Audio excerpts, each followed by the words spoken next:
Ora, meus amigos, quinta-feira, altura de falarmos aqui de basquetebol, temos muita coisa para falar. Sem mais demoras, Chico, já te refizeste depois da lotaria?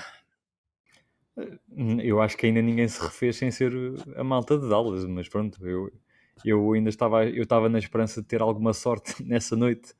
Acabei por não ficar com grande sorte, mas acontece. Este ano vou ter um Tens draft tido mais pouca sossegado. sorte. Tens tido pouca sorte, não é? Sim, vocês... Eu até estava a ver que vocês são um dos grandes derrotados, porque as piques que Sim, vocês tinham, ou que têm de percebo. outras equipas, teoricamente vão ficar más, não só as deste ano, mas como as do futuro. Mas pronto, vocês também já têm o que chega. Olha, temos muita coisa para falar. Entretanto, desde a última vez que gravámos, já foram eliminadas duas equipas. Mas antes de irmos a essas duas equipas, vamos. Tu estás-me a ouvir? Estás-me a ouvir com os teus fones? Estou agora a experimentar outro, Então era. depois daqueles problemas técnicos, estou a ver se é dos fones. E era dos fones então? Deixa-me Vamos, verificar. vamos ver. É que o Chico. O Chico, É, eu acho que o o Chico problema era era dos dos fones, fones. né? Eu tenho a dizer que a Mas é. culpa é da Sabes, TAP, que os fones são da TAP. Então, sabes que TAP. já me disseram mais do que uma pessoa que está na altura de eu te oferecer uns fones, Mas porque eu não percebo qual é o mal dos meus. Oh, pronto, agora deram-me um problemazinho, não é? tens aí Mas a tua resposta. a nível estético são simples, não percebo qual é o mal Ah, de me estar a dizer que. pareces o presidente do Nottingham Forest, do Parinaka, sei lá o que é Agora, tipo ultra bilionário, invade o campo e tem uns fones todos partidos. e bem, Olha, mas eu não sou ah, ultrabilionário. Eu é posso não verdade, ter é dinheiro para verdade. os fones. É verdade, é verdade, é Não, verdade. E então roubaste a... eu tenho uns parecidos aos teus de Bluetooth, mas aquilo depois demora sempre imenso tempo a ligar ao PC, então eu prefiro usar estes que este é só ligar na entrada. Exato. Olha, Chicão, eu queria começar com Boston. Boston, nós quando gravamos na terça-feira de manhã, nós não sabíamos, suspeitávamos o que é que poderia ter acontecido com o Jason Tatum, mas agora é oficial, não é? O Tatum rompeu o tendão daqueles. O meu wishful thinking achou que poderia ser outra coisa, mas as previsões mais dramáticas acabaram por se concretizar. Ele rompeu o tendão daqueles. Os Boston ganharam ontem aos Knicks. Eu não tive a oportunidade de ver esse jogo, portanto peço já desculpa. Pelo aquilo que vi, foi uma exibição muito boa das outras figuras, não é? Estamos a falar de Derek White e Jaylen Brown. Mas independentemente disso, e já vamos a esse jogo, já vamos a essa série, Chico, Jason Tatum lesionou-se, provavelmente não vai jogar a próxima temporada. Estamos a falar de uma lesão que nunca é menos de 10 meses, portanto estamos em maio, ele não há de regressar em abril. Eu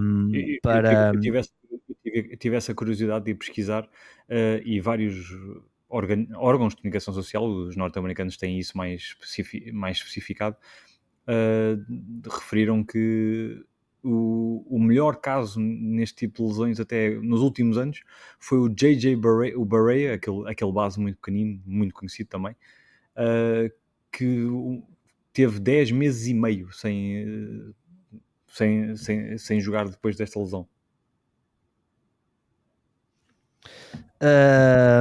Pois, nunca é menos de 10 meses. Estamos a falar de as principais figuras que tiveram essa lesão. Falamos de Kevin Durant e Kobe Bryant, tiveram-na já numa fase elevada da sua carreira. O Kevin Durant regressou e quase não sentiu os efeitos da lesão. O Kobe Bryant foi basicamente o final de carreira dele, foi ali.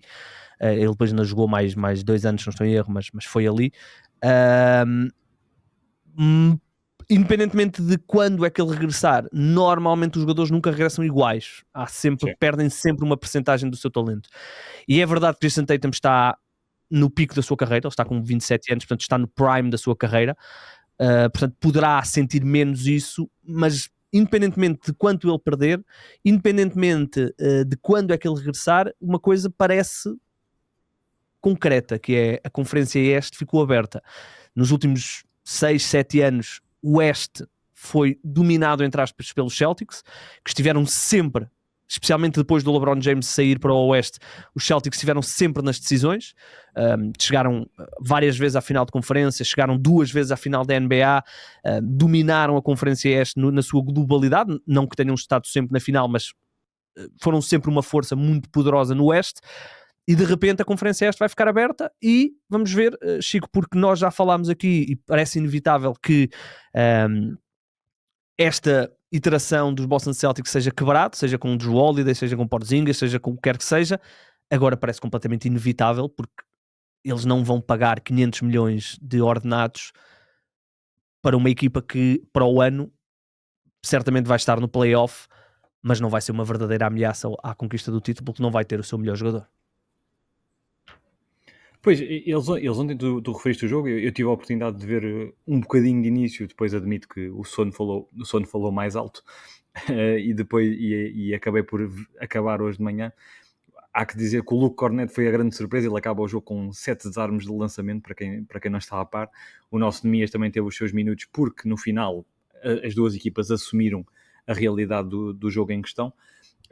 Quanto aos Celtics, sim, é o que estás a dizer.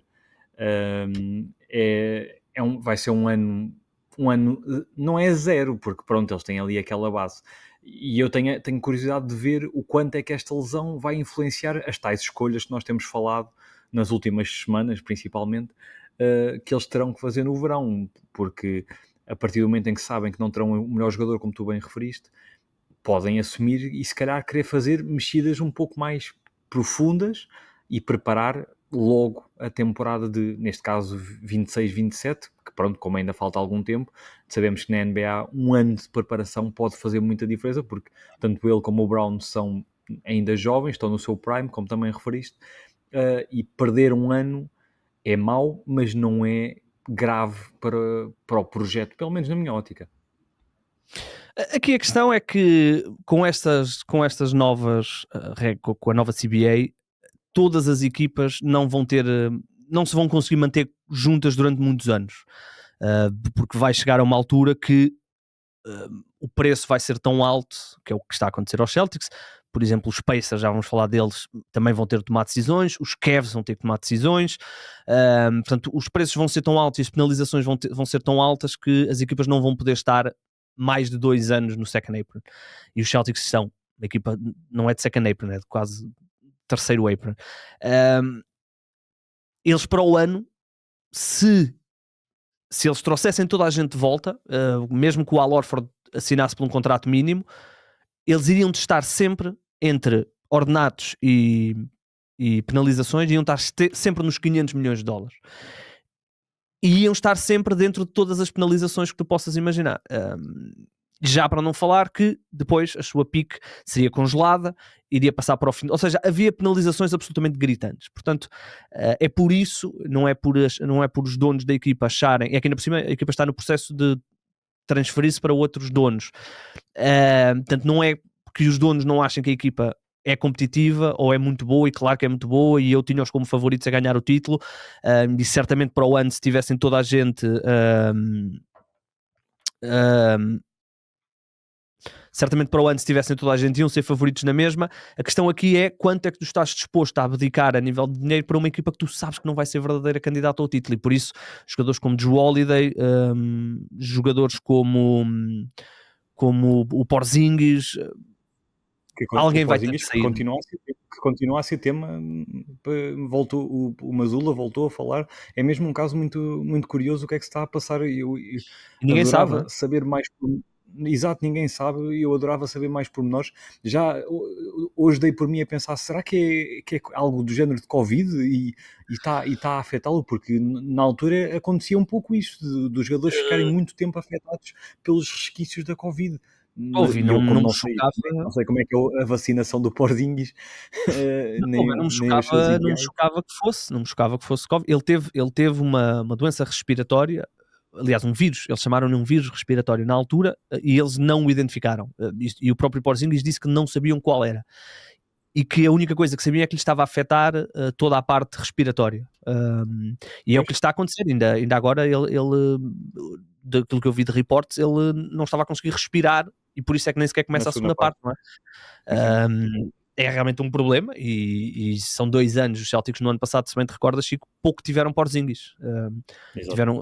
Tiveram o playoff todo basicamente sem Porzingis, que depois regressa para as finais e ainda tem ali um momento muito interessante contra Dallas, mas basicamente os Boston foram campeões quase sem o Porzingis, e agora estão outra vez a atravessar isso. Este verão, aliás, os verões na NBA vão se transformar em para além de todas aquelas coisas que já são normais na NBA, as estrelas que querem ser trocadas, os free agents, os verões na NBA agora também vão estar muito associados a equipas que precisam de reestruturar os seus ordenados, precisam de trocar determinados jogadores. E Boston é um dos primeiros exemplos a isso, e eu estou muito curioso para ver. As equipas estão todas muito curiosas a ver quem é que Boston decide que tem que trocar, porque se Boston disser ok, tem que sair o Jrue Holiday, vão haver certamente equipas interessadas, apesar dele já ser um jogador veterano, mas certamente vão haver equipas interessadas. Se eles disserem que é Porzingis, também certamente vão haver equipas interessadas, apesar do historial de lesões do Porzingis. Aqui a grande questão é depois como é que se faz esta troca, não é? Porque Porzingis para o ano vai receber 30 milhões e é free agent no ano a seguir. Jrue Holiday vai fazer 35 anos e ainda tem mais 3 anos de contrato.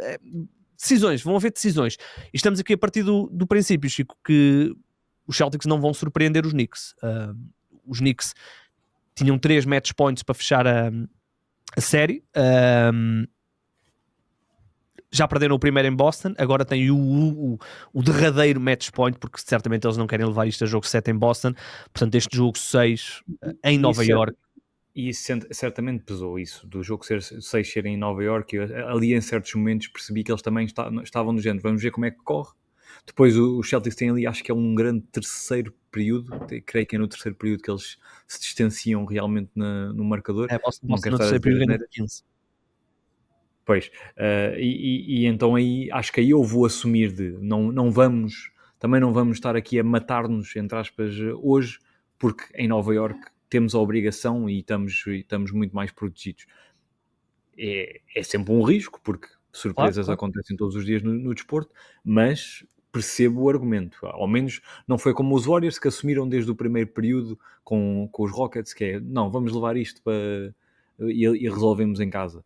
Estes ao menos tentaram e viram o desenrolar do jogo. Acho que é uma diferença notória. Mas agora o favoritismo mudou e é muito curioso. Falaremos a seguir das outras séries, e já a semana passada referimos isto. Se há um mês me dissessem que a final de conferência no Oeste ia ser Knicks Pacers, eu ficaria muito surpreendido, mas agora, olhando para o que aconteceu, é totalmente justo. E isto porque já estou a dizer, porque na minha opinião os Knicks passarão mais tarde ou mais cedo. Sim, nós depois teremos tempo para falar dessa final de conferência teórica, que será fascinante. São duas equipas com estilos bem diferentes, mas depois teremos tempo na segunda-feira, se realmente confirmar, para falar sobre isso. Mas olhando então para esse outro lado do Oeste, os Pacers fecharam os Cavaliers. Antes de irmos aos Cavaliers, eu quero começar com Indiana, porque temos que dar o props a uma equipa que perdeu 2 jogos no playoff até agora. É verdade que beneficiou de problemas físicos de outras equipas, já o tinham beneficiado no ano passado, mas o que é certo, Chico, é que desde janeiro, depois do mau arranque do próprio Haliburton e da equipa, desde janeiro até agora eles são uma das melhores equipas da NBA, estão com, já não sei agora o recorde, mas é um grande recorde, é ao nível de Oklahoma, é ao nível de Cleveland, e eu dou por mim a ver os jogos dos Pacers e a ver Haliburton, e eu depois olho para o statline do Haliburton e faz-me lembrar muito, tu não te vais lembrar, mas faz-me lembrar muito a fase do Jason Kidd em New Jersey.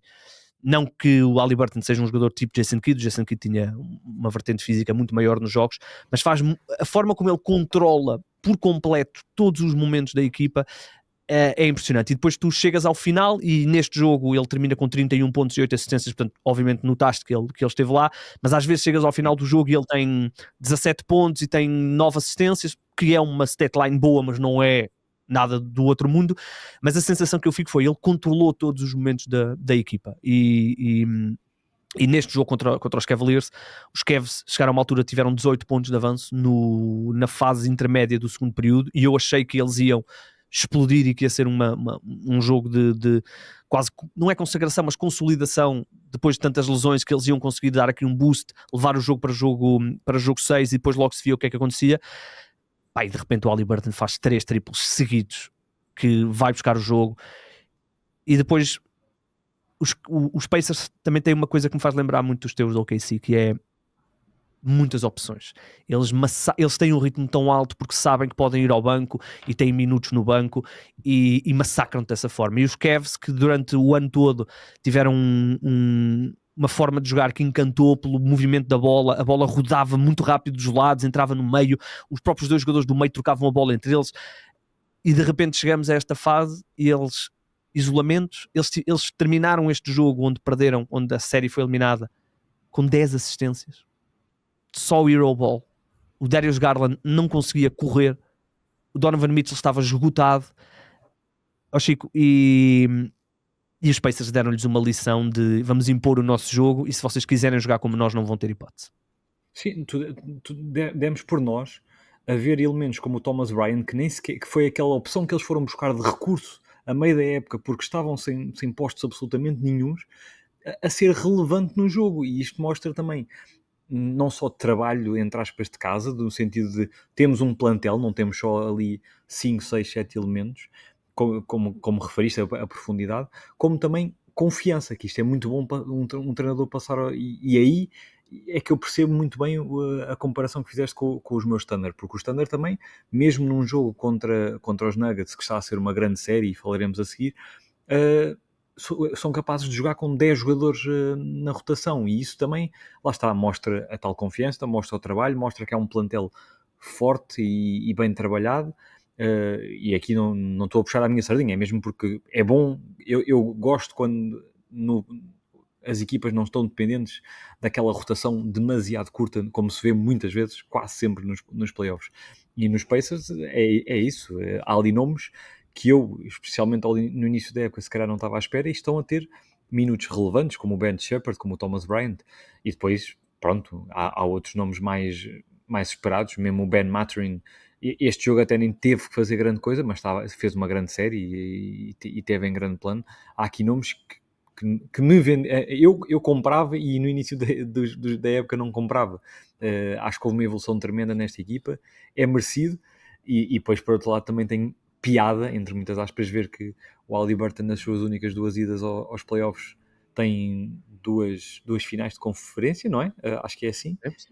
E já bateu nomes muito grandes, como o Embiid, como o Donovan Mitchell, como uma série de nomes grandes da nossa praça. Sim, Donovan Mitchell nunca chegou às finais de conferência. Exatamente. Esta equipa dos Pacers tem aqui uma série de role players, e eu e o Ricardo falámos disso na segunda-feira, que complementam muito bem o facto de eles terem uma estrela, que é o Tyrese Haliburton, que não é uma estrela do género o Doncic, ou o Brunson, ou o Embiid, ou o Jokic, ou o Shea, que lhes garante num jogo de playoff 30 pontos. Haliburton não é esse jogador, mas depois eles têm tantas opções que tu chegas aqui a este jogo, e podemos ir a qualquer um, mas chegas aqui a este jogo e tu tens 18 do Nembhard, 13 do Nesmith, 21 do Siakam, tens mais 9 do Bryant, tens mais 10 do Miles Turner, que até não é um grande jogo para o que o Miles Turner tem dado a fazer. Ou seja, tu chegas ao fim e muito facilmente tu tens 6 jogadores na casa das dezenas. Isso é ótimo, não é? Quando a tua estrela não é uma estrela de 30 pontos, e o Haliburton, que pode fazer isso, mas não é bem o seu modus operandi, é mais de controle de jogo.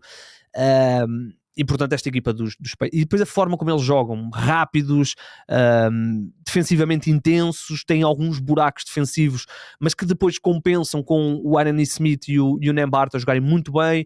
Tem um rim protector bom, que é o Miles Turner, que está a fazer um ótimo playoff. Eu estou a adorar aquilo que o Miles Turner tem estado a fazer, tanto como protetor de cesto, como passador, como stretch big. Acho que tem estado muito bem. É um jogador muito completo, Nós já muito elogiámos completo, muito o Aaron Gordon. Só para completar, temos elogiado muito do outro lado, no Oeste, o Aaron Gordon. O Miles Turner faz coisas muito parecidas no Oeste. É um jogador mesmo muito bom e acho que está em final de contrato, não é? Portanto, vai ser interessante Sim, ver quem é que vai. Quem tem que ficar com ele é os Pacers. Aqui a questão vai ser o valor e Sim, quem é que eles vão ter que abdicar, porque eles já têm aqui 2 contratos máximos, que é o Haliburton e o Siakam. Vamos ver o que é que vai acontecer. Os Pacers então estão na final de conferência. Estamos a partir do princípio que será contra os Knicks, mas ainda não está fechado. Quem foi eliminado, naturalmente, foram os Cleveland Cavaliers. São 60, é a melhor época de fase regular sem LeBron, da história da equipa. São 60 e tal vitórias, já não me lembro quantas é que são, posso ver aqui no instante. 64 vitórias. E são eliminados exatamente no mesmo jogo que foram eliminados no ano passado. Neste caso no jogo 5 da segunda ronda, no ano passado contra os Celtics, este ano contra os Pacers. E isto tem que levar o asterisco. Claro que eles tiveram problemas de saúde e o azar bateu-lhes à porta nesta fase, mas há outras questões que se têm que fazer, não é? Os Cavaliers dominaram a fase regular e o seu esquema de jogo funcionou perfeito na fase regular, minutos baixos, 2 bases ou 2 guards, Garland e Donovan Mitchell, que não são bons defensores, que são bons atacantes, que eram protegidos por 2 bigs, como era o caso do Evan Mobley e do Jared Allen. Eu confesso que não e quem for ouvir os nossos episódios da altura, eu não fiquei particularmente apaixonado pela troca do DeAndre Hunter, porque não acho que o DeAndre Hunter seja o defensor de perímetro que eles precisavam. E depois tiveram que e depois o seu contrato vai-lhes obrigar a ter que tomar decisões, e portanto não gostei particularmente, mas pronto, achei interessante eles terem feito essa move. A minha questão é, nós chegamos ao playoff e no playoff todas as tuas debilidades são exploradas. E uma equipa que tinha 3 playmakers, de repente só passou a ter 2 playmakers, porque o Garland praticamente não jogou. O Ty Jerome foi completamente exposto neste playoff, teve uma série de playoffs. Se a fase regular lhe rendeu muito dinheiro, se calhar perdeu esse dinheiro todo nos playoffs. Tudo isso foi muito explorado e todos os erros são explorados e todas as tuas lacunas são exploradas. Eu acho que eles não devem entrar em pânico, acho que devem pensar em fazer um retool ao seu plantel, sendo que eles vão ser uma equipa de second apron, que vão provavelmente perder o Ty Jerome e vão ter que se mexer nas margens, mas com muito pouca flexibilidade. Eles vão ter que tentar dar à equipa mais tamanho, mais defesa no perímetro, porque não podem confiar só nos seus 2 bigs, porque depois chegamos a playoff e vemos isto, não é? Os Pacers meteram-nos a correr e faltou defesa, faltou velocidade, faltou outras opções que não o Donovan Mitchell a lançar tudo e a lançar 40 vezes por jogo. Eu acho que o lado físico que tu estás a falar notou-se, e concordo, falhou claramente. Os jogadores estavam completamente de rastros. Aliás, acho que se notou que aquele trio que esteve em dúvida metade da série não estava nas devidas condições para ir a um jogo desta magnitude, mas contudo até senti que onde falhou mais, e tu referiste aquela questão dos 3 triplos do Haliburton a certo momento do jogo, até foi o lado psicológico e até houve uma mensagem, entre aspas, do Max Strus a certa altura a dizer, até lhe correu mal, entre aspas, mas fica a palavra de ordem dele, que quem quer estar naquela equipa, não foi por estas palavras, mas foi quem quer estar nesta equipa tem que o mostrar. E ele tentou mostrá-lo, acho que ele acaba o jogo com 0 em 9 de triplos, foi algo assim do género, não tenho a certeza da estatística, mas exato, ou seja, ele não acompanhou propriamente o discurso com o seu nível de jogo, mas acho que ele ter sentido a necessidade, e ele nem é das peças mais importantes da equipa, de ir lá, de ir expor isto publicamente, é porque aquilo tremeu os alicerces da equipa e não foram só físicos. A partir do momento em que os Pacers fizeram a run e encurtaram a distância para baixo de 10 pontos, os Cavs desapareceram, psicologicamente, de emoção, e isso nota-se no lançamento exterior. Donovan Mitchell, Darius Garland e Max Strus são os 3 melhores lançadores daquela equipa a nível de lançamento exterior. Todos juntos fizeram 4 em 25. 4 em 25. Sendo que esses 4 foi só o Donovan Mitchell. Garland 0 em 6, Max Strus 0 em 6, Donovan Mitchell 4 em 13. não há equipa que sobreviva a isto. E aqui a grande questão é o que é que. Partindo do princípio que eles não vão entrar aqui em nenhum blow-up, a não ser que eles olhem para o Giannis e digam, pá, não funcionou, vamos ao Giannis. E eles têm jogadores no seu plantel que poderiam ser interessantes, ou poderiam pelo menos lançar a conversa em Milwaukee. Eu estou curioso para ver o que é que eles estão dispostos a sacrificar nesta equipa, porque esta equipa, como eu disse há bocado, tem 2 grandes bases e 2 grandes postes. No intermédio falta muita coisa, que eles tentaram compensar com jogadores como o DeAndre Anthony e não lhes correu particularmente bem. Eu estou curioso para ver se eles chegam a um ponto onde dizem, nós temos que sacrificar ou um grande ou um pequeno para dar mais opções. E aí nomes como o Garland, como o Allen podem entrar no play. Eu não consigo imaginar que eles possam trocar o Evan Mobley ou o Donovan Mitchell, mas certamente que esta derrota e a forma como a equipa é derrotada e as lacunas tão aparentes vão levar a conversas em Cleveland, não tenho dúvidas. Pois, eu concordo contigo que os nomes mais fáceis seria Garland ou Allen.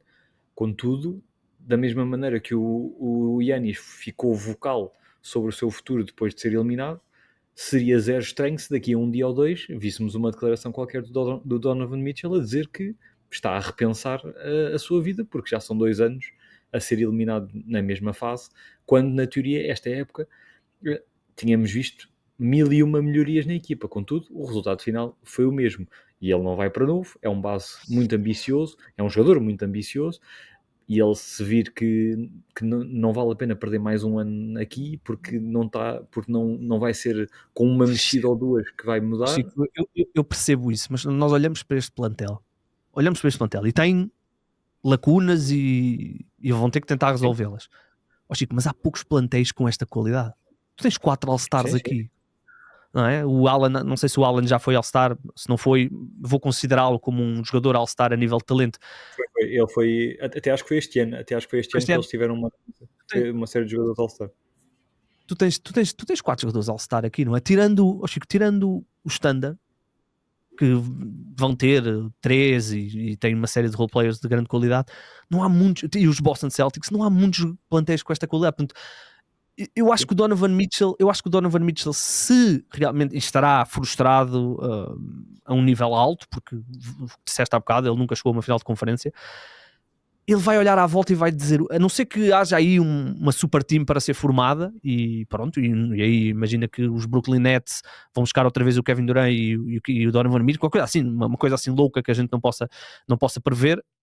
Ele não tem muito mais, não há muito mais hipóteses, não é? Não há muito mais equipas onde ele vá ter mais oportunidades de ser campeão. Agora, esta equipa, se no ano passado quase que ficaram contentes com terem ganho uma série de playoff, foi a primeira série de playoff sem LeBron que eles ganharam há 30 anos, ou lá o que é que foi. Agora os objetivos para este ano não eram ganhar uma série de playoff, eram ganhar 4 séries de playoff.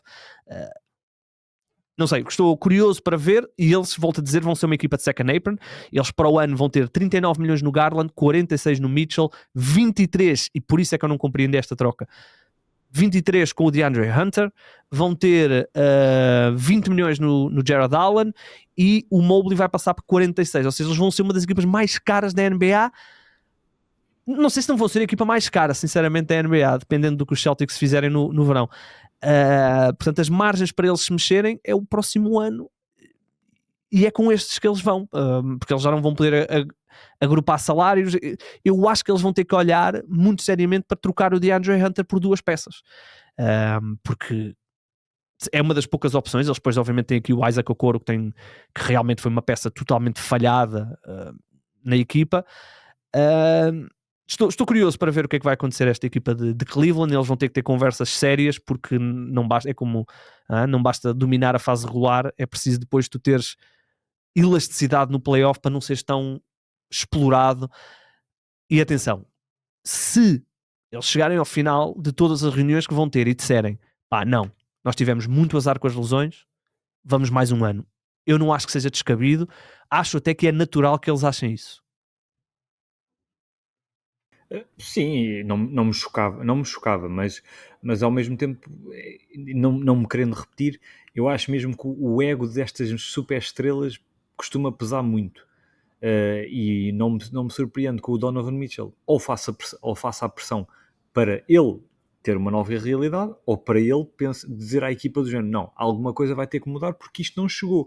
E eles sabem que o Donovan Mitchell deu-lhes a possibilidade de ter essa super estrela, porque o resto do plantel, e tu disseste muito bem, são grandes jogadores. O Evan Mobley, adoro absolutamente o Evan Mobley, mas o Evan Mobley não vai ter aquela faísca que o Donovan Mitchell dá e Claro, mostra é o nos fator momentos. X, é o fator X, claro. Exatamente.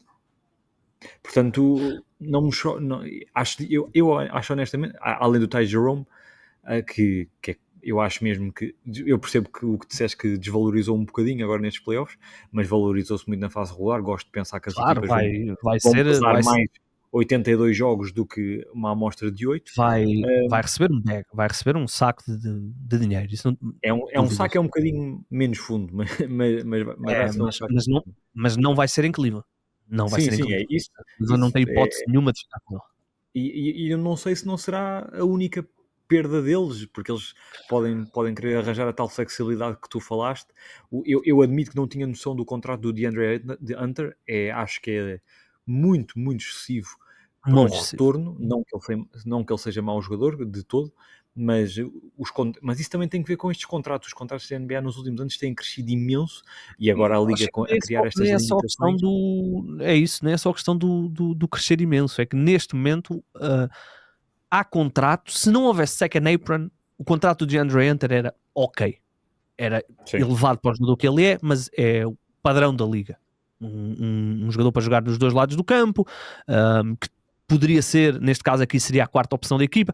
Ok, é caro para ser a quarta opção da equipa, mas é um contrato ok. Com a nova CBA, estes contratos são terríveis. Estes contratos, na casa dos 20 e tal milhões, tu tens que os acertar perfeito. Tem que ser o Aaron Gordon, tem que ser o Christian Brown, tem que ser o Ludor, tem que ser on point. Se o jogador estiver um bocadinho abaixo daquele valor, a tua equipa já está completamente desregulada. E é isso. Vamos ver o que é que eles vão fazer. Estão com mãos atadas, mas vão ter de se mexer, porque é o que tu dizes bem, o Donovan Mitchell vai... Nem é só questão do Donovan Mitchell, é a própria franquia. Esta franquia, com estes jogadores, eles têm que olhar para dentro e dizer, nós se calhar vamos demorar outra vez 50 anos até voltar a conseguir ter um grupo de jogadores tão bons. Nós temos que exponenciar isto ao máximo. Nós provavelmente nunca mais vamos ter o LeBron James. Portanto, se nós temos um Donovan Mitchell, um Garland, um Evan Mobley, um Jared Allen, nós temos que transformar esta equipa numa equipa que esteja em finais, que esteja em finais de conferência. Vamos ver. Chico, vamos mudar para o Oeste. Denver e Oklahoma City Thunder. Falámos ontem, eu disse que o jogo 5 desta série foi talvez o melhor jogo de playoff que eu vi este ano. Um dos melhores que eu já vi, ponto final. Equiparando isto ao boxe, dois completos pesos pesados a trocarem murros fortíssimos. Resposta, Jokic, Shea, Ludort, que tem tido dificuldades nesta série, o seu lançamento não tem entrado, tanto é que, por exemplo, no jogo 4 ele nem fecha o jogo, praticamente não jogou no quarto período, chega agora aqui, faz 3 triplos seguidos. Estavam-lhe a dar o lançamento de barato ao longo de grande parte da série. Eu irritei-me mais no jogo 4 do que neste jogo 5, porque eu estava do género fogo, estão a dar tantos lançamentos ao Ludort e ao Wiggins, mas como nada caía, Denver ia-se mantendo facilmente, entre muitas aspas, no jogo, apesar da boa defesa do Thunder, que ia nivelando as coisas. Mas nesse sentido, e comentei contigo, está a ser uma série espetacular, os ajustes. O Jokic é absurdo, aquele lançamento que empata o jogo neste jogo 5 é mesmo daqueles lançamentos como eu sentia muito com o Curry nos anos áureos, que era, tu pensas, bem, grande defesa, conseguimos metê-lo ali atrapalhado quase no meio campo e do nada, pronto, uma bola para o ar e entra sem espinho. Tu lembras-te quando os Lakers vão à final de conferência contra os Nuggets e todos os jogos são super equilibrados? Exatamente essa sensação que tu estás a ter, que tu tiveste naquele lançamento, nós, adeptos dos Lakers, tivemos toda a série. Às vezes o Anthony Davis estava ali em cima. Há um lance onde ele marca assim um triplo por trás, semelhante a esse, onde o Anthony Davis está assim, tipo, com os braços no baixo, a olhar para ele e de género, mano, o que é que eu faço mais? É que o Jokic tem esta capacidade. Tem este efeito nas pessoas.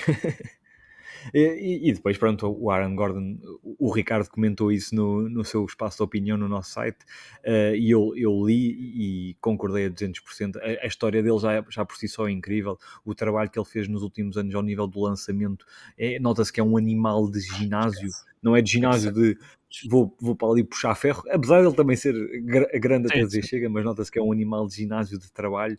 É daqueles jogadores que, olha, enquanto adepto do Standard, não me importava que o Standard investissem ali um bocadinho para ter o Aaron Gordon. Boa sorte, mas tu também agora, não é? Sim, sim, mas estou a dizer, obviamente, num cenário hipotético. Não, esquece, o Aaron Gordon. Quem se lembra do Aaron Gordon nos tempos de Orlando, que era um jogador que tinha um papel demasiado pesado para a sua qualidade, que era um jogador que o lançamento exterior era nulo, tanto é que, por exemplo, os Lakers, quando jogavam contra os Nuggets, para poderem fazer double teams constantes ao Jokic, deixavam o Aaron Gordon completamente sozinho, e neste momento já não podes fazer isso. E não é só o lançamento que ele está completamente sozinho, ele agora está a marcar lançamentos a partir do drible. O Aaron Gordon está a ser está a fazer os seus melhores playoffs, e ele já foi uma peça importantíssima quando eles foram campeões, e portanto é dizer muito. Em relação a este jogo, Chico, houve aqui um momento que eu achei que é fulcral na diferença das equipas. Início do quarto período, os Nuggets estão a ganhar por 8 pontos, e o Adelman, treinador dos Nuggets, decide manter o Jokic e o Jamal Murray dentro do campo. Eles fizeram a segunda parte toda, jogaram a segunda parte toda os dois. Ao mesmo tempo, a perder por 8 pontos, Mark Daigneault confia no seu banco e tem dentro do campo o Aaron Wiggins, tem dentro do campo o Cason Wallace, e depois Lu Dort vai buscar o jogo, e quando o jogo está equilibradíssimo, entra Shea de regresso. Eu acho que essa é a grande diferença. É a grande diferença entre o Standard e praticamente todas as equipas, com exceção daquela que provavelmente vão enfrentar na final de conferência, os Timberwolves, que é esta confiança, porque o talento está lá e os pontos estão lá, o Caruso está lá, o Aaron Wiggins está lá, o Dort é titular, mas podemos incluí-lo aqui neste limbo de banco titular, está lá, e os Nuggets não têm isso. E os Nuggets, e bem, na minha opinião, disseram: nós não vamos perder a série para o Shai Gilgeous-Alexander. Portanto, o Shai Gilgeous-Alexander vai levar traps e vai levar double teams. Os Nuggets continuam a fazer a sua defesa zona, mas é uma defesa zona com traps ao Shai para ele ter que se desfazer da bola. E depois aparece a imensa rotação que vocês têm, e aquele triplo do Jalen Williams do canto provavelmente matou a série, provavelmente colocou-vos na final de conferência e se calhar como os grandes favoritos a ganhar o título da NBA. Ou seja, isto são muitas peças que funcionam bem em Oklahoma, e os Nuggets eu senti que perderam algum gás, e é normal. O Jamal Murray faz um último período terrível. O Michael Porter, tirando um jogo onde lançou 7 em 10, todos os outros, desde a lesão do ombro, têm sido terríveis. Há um jogo 6 em Denver, Chico, e nós nunca podemos dizer que o Jokic não consegue carregar a equipa, e eu acho que não ficávamos surpreendidos, e até se calhar damos favoritismo aos Nuggets por jogar em casa. Sim. Mas depois se tiverem que ir a jogo 7, como é que vão estar aquelas pernas, não é?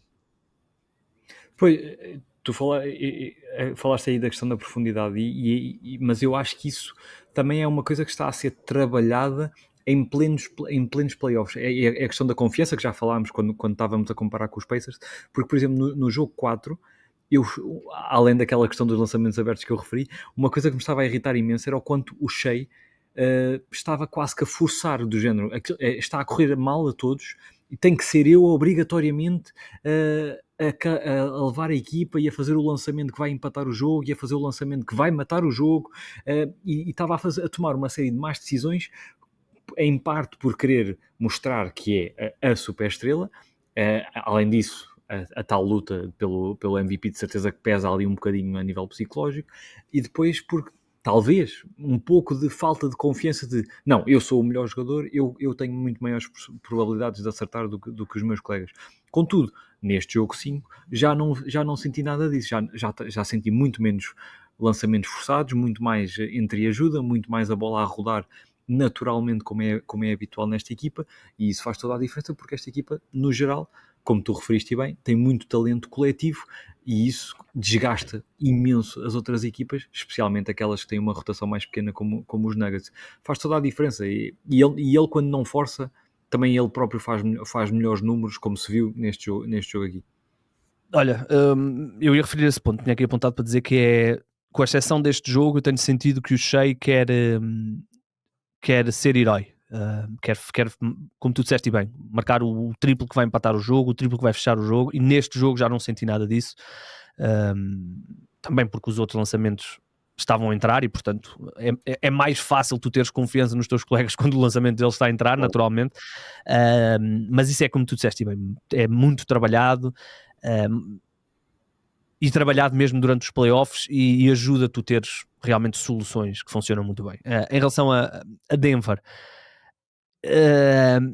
eu vi algumas pessoas a criticarem a decisão de jogar a segunda parte toda com o Jokic e com o Jamal Murray, mesmo com a decisão de não recolocar dentro do campo o Russell Westbrook no último período.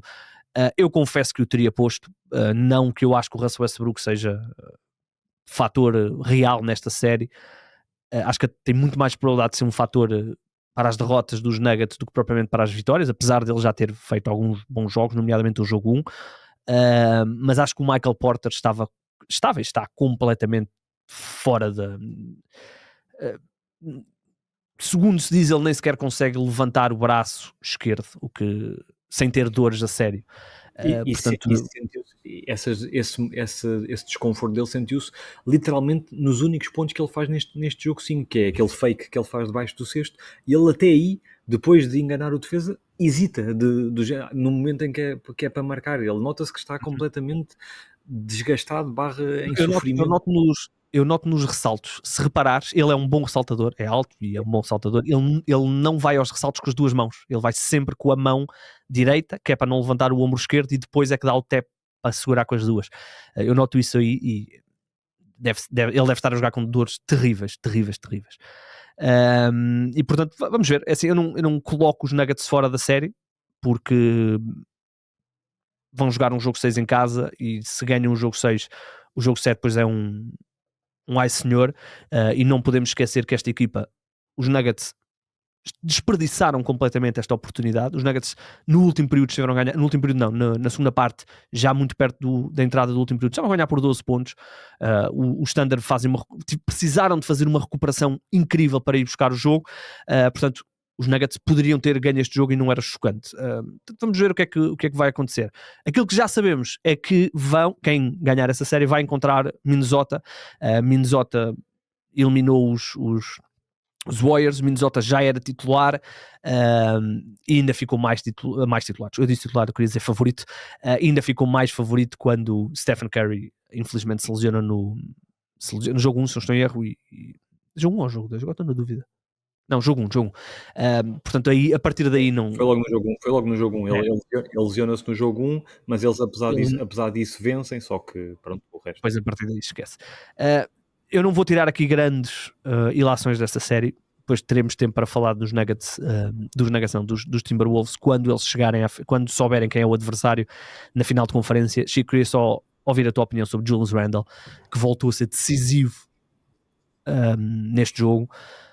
É um jogador que já o era em Nova York, mas que em Nova York as responsabilidades eram tão grandes que depois as coisas não lhe corriam bem. Mas ele já era um jogador difícil de arranjar um matchup, porque ele é alto e forte, mas também é rápido, também é ágil, portanto tens que ter ali tens de ter um jogador muito específico para o marcar. Não pode ser, no caso dos Lakers, não pode ser um jogador mais pequeno, porque aí ele vai destruir. No caso desta equipa dos Warriors, também não dava com jogadores mais pequenos. Quando era o Draymond Green, depois o Draymond Green fazia falta dos outros lados. Também não pode ser um jogador muito mais alto que ele, porque senão ele vem cá fora e ataca ao cesto e não tens velocidade para ele. É um matchup interessante. Acho que o Standard tem bons matchups para ele.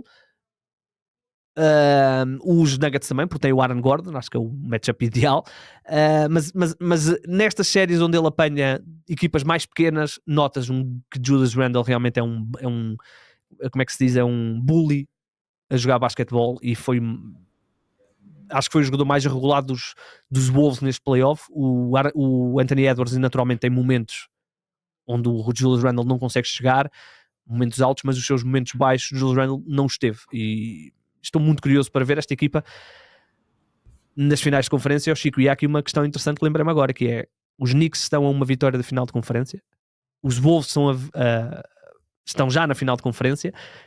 As duas equipas que fizeram a tal troca no verão que nos chocou e que tanto discutimos, e o que é certo é que está a correr bem para as duas. Era muito engraçado eles jogarem as duas a final. Não, para ti não era tão engraçado, mas para mim era muito engraçado vê-los os dois na final. Não, a larga maioria de mim espera que tal não aconteça. Contudo, não deixaria de ser super irónico depois de tantas discussões que tivemos. Aliás, no início quase que nem era uma discussão. Nós todos dávamos como garantido que Nova Iorque era o grande vencedor da troca. As coisas foram mudando com o tempo, porque houve uma grande e uma bela adaptação em Minnesota e de Julius Randle, de parte a parte. E agora seria o desporto a ser, com a sua ironia e o seu karma, entre aspas, a mostrar-nos que afinal as coisas não são assim tão lineares como nós às vezes achamos, se essa fosse a final. E por outro lado, também seria engraçado ver tipo o Julius Randle e o Towns ali a picarem-se, entre aspas, do género: não, eu é que fui a melhor parte da troca, não, eu é que fui. Por E acaso ver até admito que como é que eles poderia eram ser hilariante. recebidos, os dois. Sim. Julius Randle era um mal amado em Nova York, apesar de ele ter feito parte, no fundo, do ressurgimento desta equipa dos Knicks, que depois é completado com a chegada do Jalen Brunson e depois com as apostas todas que eles fizeram. Mas tudo começa com Julius Randle. Quando o Julius Randle vai para Nova York, quando depois o Tom Thibodeau chega lá e eles vão ao playoff, quando ele é All-NBA, quando ele é All-Star. Mas vamos ver, teremos tempo para ver se isso acontece ou não. Em relação aos Warriors, depois teremos tempo para falar dos Wolves. E em relação aos Warriors, para terminarmos, obviamente a lesão do Steph Curry foi o timing da lesão foi terrível, e acho que a equipa não vai poder tirar grandes ilações desta eliminação, porque a equipa estava a jogar muito bem com o Steph Curry. Esta nova iteração, desde a troca do Jimmy Butler, a equipa vai ser a mesma para o ano, com alguns ajustes que vão ter de acontecer, mas vão ser uma equipa que vai poder fazer esses ajustes. Eles têm aqui alguns contratos expirantes, como é o caso do Looney, como é o caso do Gary Payton, tem aqui algumas avenidas que lhes vai permitir ir ao mercado, e não só o mercado de trocas, como as suas exceções. Não tenho aqui bem os valores todos, mas acho que eles vão poder ter acesso a algumas exceções.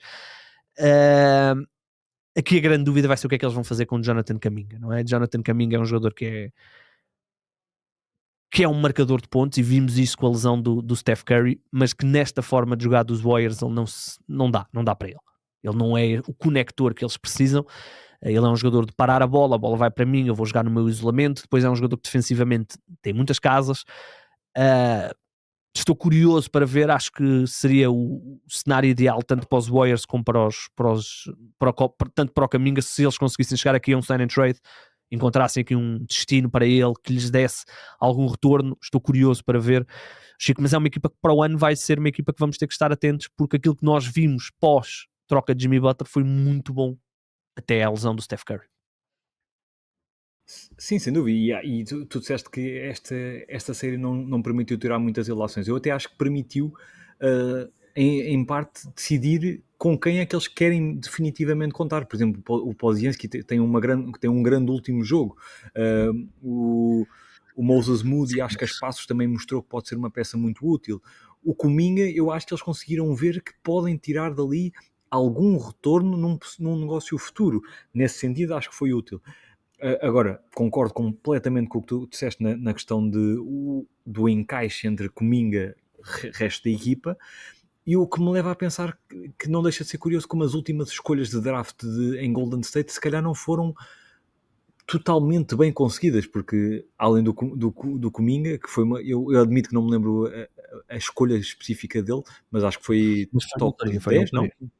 Ah, Pois, não eu lembro sei que foi na lotaria, não me cabeça. lembro do número específico. Também tivemos o Wiseman, que pronto, é o maior exemplo deles todos. Se calhar uma das melhores últimas escolhas que eles fizeram foi o Moses Moody, que por muito que E o seja útil, Podziemski, não é? o Podziemski e o Trace Jackson Davis, que eles sacaram em lugar já.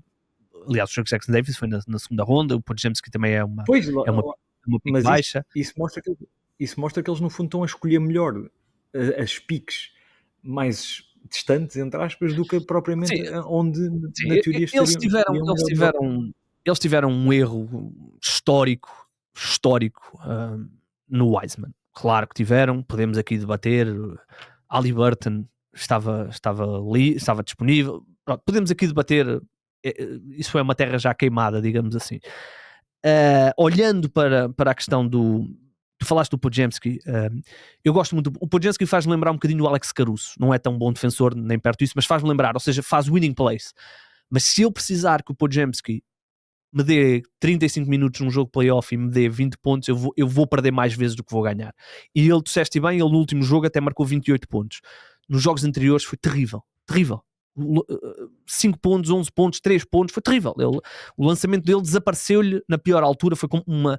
Aliás, eu até vi um dado que é uma das piores, a nível de lançamento, prestações em playoff da história da NBA. O Podziemski. Nunca houve muito poucos jogadores com tantos lançamentos que lançassem tão mal como o Podziemski fez nesta série de playoff, nestes playoffs todos. Eu gosto muito do Podziemski, gosto do Moses Moody, acho que são duas boas peças de rotação. Se eu depender desses jogadores para me darem 35 minutos em playoff, a não ser que eu tenha um joker chamado Steph Curry a full, vou perder mais vezes do que vou ganhar. Infelizmente foi o que aconteceu aos Warriors. Já tenho aqui os dados dos Warriors. Os Warriors estão 16 milhões abaixo do cap, estão 20 e tal milhões abaixo do first apron e estão 30 e tal milhões, 35 milhões abaixo do second apron. Portanto, eles vão ter acesso à sua full mid-level, 14 milhões, vão ter acesso à sua biannual, é uma exceção que tu podes usar uma vez em 2 anos. Tem 2 trade exceptions que todas juntas dão na casa dos 11, 12 milhões. Ou seja, esta equipa tem muita coisa para fazer este verão. Tem muitos assets para poder ir a trocas, para poder trocar jogadores.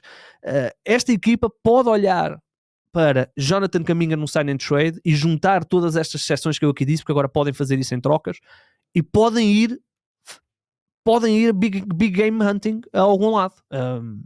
Não sei se chega para irem falar novamente com os Suns, com Kevin Durant, não sei se chega para irem falar com Giannis Antetokounmpo, mas chega para fazer qualquer coisa. Portanto, esta equipa vai ser uma equipa a estarmos muito, muito atentos. Tem piques de futuro para dar, não tenho aqui os piques que eles têm, mas têm algumas piques para dar de futuro. Chico, esta equipa vai se mexer. Esta equipa pode ser um problema para o ano. Se o Steph Curry mantiver o nível, não precisa de melhorar, basta manter o nível que esteve este ano. Jimmy Butler, basta manter o nível que esteve desde que chegou ao Golden State. Draymond Green, basta que não seja estúpido, o que é sempre uma complicação. Mas esta equipa vai poder fazer coisas, Chico. Esta equipa vai ser um problema. Mas eu, no fundo, o que estamos a ver com este desenrolar deste episódio e dos playoffs no geral é que eu acho que vai ser um verão muito mais. Eu estou a começar a esperar um verão muito quentinho, o que na NBA é sempre muito bom sinal. É porque, Chico, eu não ficava chocado se o jogador que os Celtics decidissem que tinha que sair acabasse aqui. E se tu colocares aqui um Porzingis, um Drew Holiday,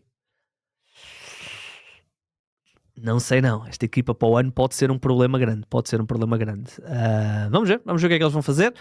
Chicão, vamos embora. Eu sei que tu tens aí uma situação, eu também tenho aí um mercado para ir fazer. Voltaremos na próxima segunda-feira, se calhar já com as finais de conferência definidas. Se calhar não, já com as finais de conferência definidas. E vamos ver o que é que aconteceu nestes dias. Alguma nota de despedida, Chico? Não? Estamos conversados? Não, apenas fazer uma pequena última referência, que já temos o nosso campeão nacional feminino, que foi o Benfica, bateu o Jogueira durante este fim de semana, E também já arrancaram os nossos playoffs, até agora está-se a O cumprir Benfica já está, com, não é? com o esperado. O Benfica já está nas meias, não é? Não estou enganado. Sim, o Benfica passou esta quarta-feira para as meias, esta quinta-feira, e se calhar muita gente quando estiver a ouvir, talvez já tínhamos a outra meia final, muitas outras meias finais quase definidas, porque o Sporting e o Porto jogam. A outra meia final é que terá que sempre que esperar um bocadinho mais, porque temos jogo 3 entre Ovarense e Oliveirense. Eu quero deixar a nota que acho que é merecido, apesar de algumas críticas que houve nas redes sociais a certos comportamentos, e se eu não estava lá não vou estar aqui a meter nisso, ao grande ambiente que houve em Ovar, porque é mesmo, eu todos os anos fico surpreendido pela positiva, é mesmo muito bom ver a paixão que ali há. Há rivalidade pesada. E há essa rivalidade. Rivalidade pesada, eles são, não é mais ou menos vizinhos, não é porta com porta, mas são muito perto, são do mesmo distrito e são muito perto um do outro, e há uma rivalidade. Eu também vi algumas coisas nas redes sociais, como tu disseste, e bem, não estávamos lá, portanto não vale a pena estarmos a comentar, mas é jogo quente e vai ser um jogo 3 quentíssimo, não tenham dúvidas nenhumas. Provavelmente hoje Sporting e Porto fecham a outra meia-final, e vamos ter aí mais uma semana, mais duas, 3 semanas de Liga Placar para... É Placar ou Betclic? Betclic, desculpem, Liga Betclic. Futsal é que é Placar. Muito bem. Vamos embora. Chico, vamos embora. Voltaremos então na próxima segunda-feira. Se conseguirem fundar 3, mandem-nos o vídeo.